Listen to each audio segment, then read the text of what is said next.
Dead body को मुर्दा घर ले जाया जा रहा होता है। वो लाश थी एक बहुत ही हसीन, जवान और बेहद मशहूर फिल्म एक्ट्रेस एना फ्रीट्ज की। उसकी मौत असामान्य स्थिति में हुई थी। वो एक प्राइवेट पार्टी में बाथरूम में मृत पाई गई थी। अगली सुबह उसकी ऑटोप्सी होनी थी। फैंस और मीडिया की भीड़ से बचने के लिए उस हॉस्पिटल का नाम सार्वजनिक नहीं किया गया था। मुर्दा घर का अटेंडेंट पाओ एना की लाश को मुर्दा घर में ले जाकर रखता है।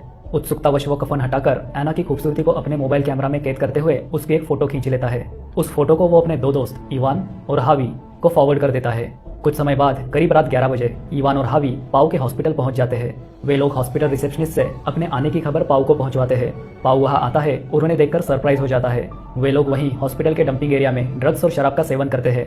फिर इवान के जिद करने पर पाओ उन दोनों को एना की लाश दिखाने मुर्दा घर ले जाता है।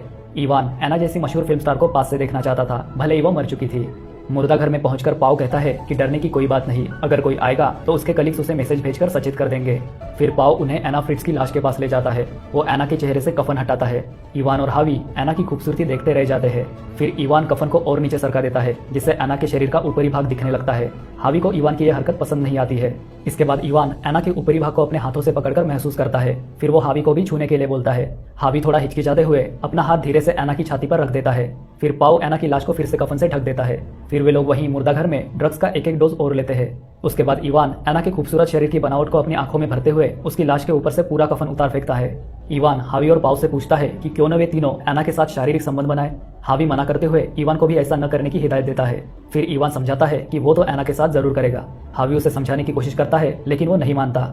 हावी का मूड खराब हो जाता है और वो मुर्दा घर से बाहर जाने लगता है। तभी पाओ उसे रोक लेता है और उसी मुर्दा घर में स्थित स्टोर रूम में ले जाता है। स्टोर रूम के अंदर से दोनों इवान को दुष्कृत्य करते हुए देखते हैं। इवान अपना काम खत्म करके स्टोर रूम में आता है। वो हावी को भी जाकर करने को कहता है। तभी पाओ के चेहरे पर शैतानियत उभर आती है और वो करने चला जाता है। उधर पाओ स्ट्रेचर पर चढ़कर एना की लाश के साथ दुष्कृत्य करने लगता है। जब वो एना की लाश के साथ ऐसा कर रहा होता है तब एना जिंदा हो जाती है। एना को एहसास होने लगता है कि उसके साथ क्या हो रहा है। पाओ की आंखें बंद थी, इसलिए उसे पता नहीं होता कि एना जिंदा हो चुकी है। वो तो बस अपनी धुन में सवार था। फिर पाओ की नजर एना पर पड़ती है। वो उसे जिंदा देख चिल्लाते हुए स्ट्रेचर से उछल पड़ता है।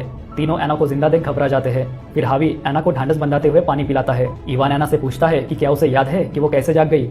पाओ इवान को बताता है कि एना ने उसे उसके साथ दुष्कृत्य करते देख लिया है। हावी एना को स्टोर रूम से एक पेशेंट गाउन लाकर पहना देता है। तभी उन्हें लिफ्ट खुलने की आवाज आती है। पाओ उन दोनों को बताता है कि मुर्दा घर में कोई आ रहा है। वे लोग एना को कफन से ढककर सारी लाइट्स बंद कर देते हैं। तभी मुर्दा घर में एक दूसरा कर्मचारी एक लाश रखने आता है। इवान और हावी वहीं एक स्ट्रेचर की आड़ में छुप जाते हैं। एना अपने हाथ हिलाने और मुंह से आवाज निकालने की बहुत कोशिश करती है, लेकिन वो नाकाम रहती है। वो कर्मचारी एना के स्ट्रेचर को एडजस्ट भी करता है, लेकिन उसका ध्यान एना पर बिल्कुल नहीं जाता।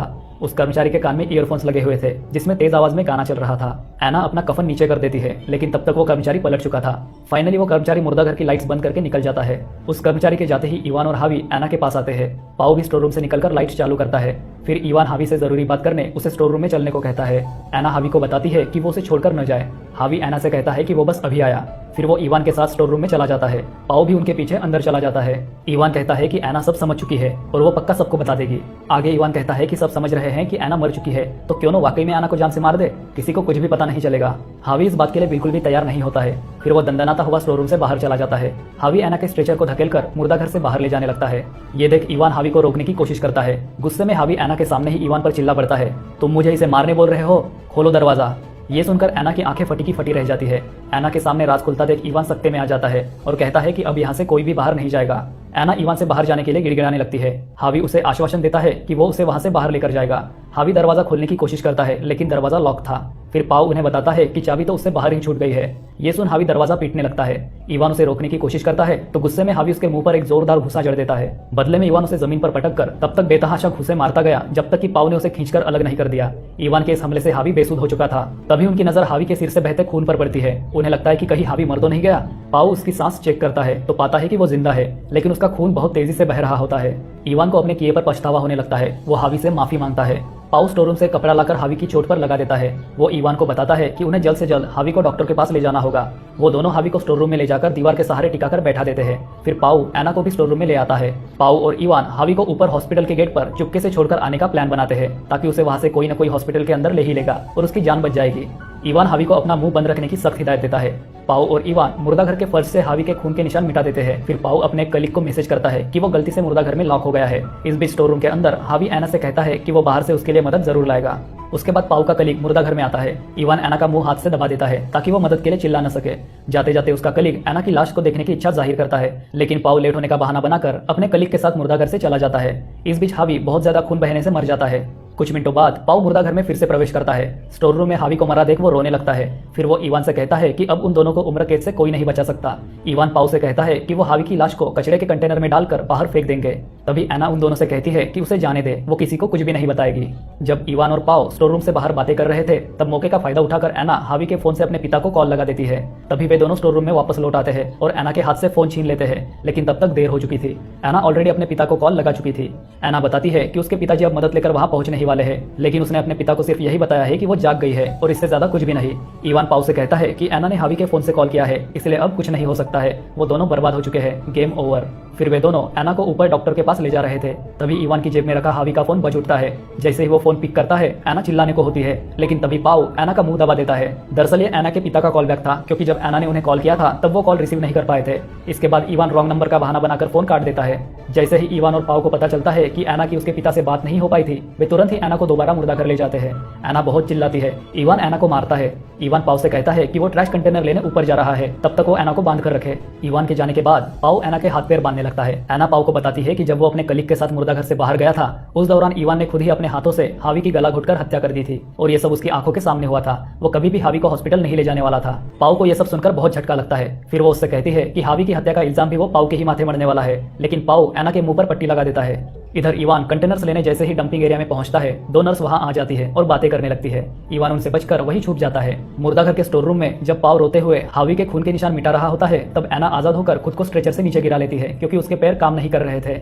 उधर इवान नर्स के जाते ही कंटेनर लेकर तेजी से मुर्दा घर की ओर लपकता है। पाओ एना की हरकत से अनजान स्टोर रूम में अपने सफाई अभियान में लगा हुआ था। तब तक एना घिसटते घिसटते मुर्दा घर के दरवाजे तक पहुंच जाती है।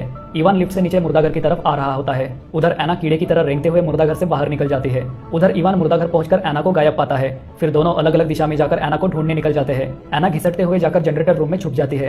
एना वहां पर अपनी हाथ की पट्टी काट लेती है। वो झुंझलाते हुए अपने पैरों को मारती है ताकि उसके पैर हरकत में आ सके, लेकिन उसके पैर बेजान के बेजान ही बने रहते हैं। अंततः वो किसी तरह लिफ्ट तक पहुंच जाती है और लिफ्ट का बटन दबाकर लिफ्ट में घुस जाती है। तभी अचानक इवान वहां पर आ जाता है और एना को जानवर की तरह घसीटते हुए वापस मुर्दा घर ले जाता है। फिर पाओ भी वापस मुर्दा घर पहुंच जाता है। पाओ उसे बताता है कि एना ने उसे बता दिया है कि उसी ने हावी की गला घोटकर हत्या कर दी थी। ये सुन इवान गुस्से में पिन्नाता हुआ मुर्दा घर में जाकर एना को खूब लताड़ता है। फिर वे दोनों बेडशीट से एना का दम घोटने लगते हैं।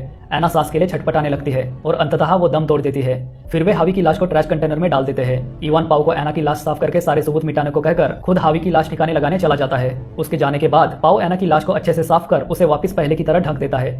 पाओ मुर्दा घर से बाहर जाते हुए रुककर पलटता है। तभी एना कफन के नीचे खांस देती है। वो धीरे धीरे चलते हुए एना की तरफ आता है और कफन उठाकर एना को देखता है। एना बिल्कुल स्थिर थी। फिर वो उससे कहता है कि ऐसे ही मरे होने का नाटक करती रहे। तभी इवान के आने की आहट सुनकर वो झटके से एना को कफन से ढक देता है। इवान कफन हटाकर एना की लाश का मुआयना करता है। फिर वे दोनों मुर्दा घर से निकल जाते हैं। लिफ्ट के पास पहुंचकर इवान को ध्यान आता है कि ड्रग्स लेते वक्त इस्तेमाल किया गया उसका क्रेडिट कार्ड अंदर मुर्दा घर में छूट गया है। वो उसे लेने वापस मुर्दा घर पहुंचता है, लेकिन मुर्दा घर पहुंचते ही वहां एना को जिंदा देख ठिठक जाता है। वो तुरंत समझ जाता है कि पाओ इसमें एना के साथ मिला हुआ है। वो गुस्से में पाओ का गला दबाने लगता है और फिर उसे जमीन पर पटककर लाते मारने लगता है। तभी पीछे से एना आकर इवान की गर्दन में कैंची से तेज प्रहार करती है। इवान खून में लथपथ जमीन पर गिरकर मर जाता है। पाओ एना से पूछता है कि ये उसने क्या किया, वे लोग तो वहां से जा रहे थे। जवाब में एना पाओ के पेट में कैंची भोंक देती है और उसे तब तक कैंची मारती रहती है जब तक कि वो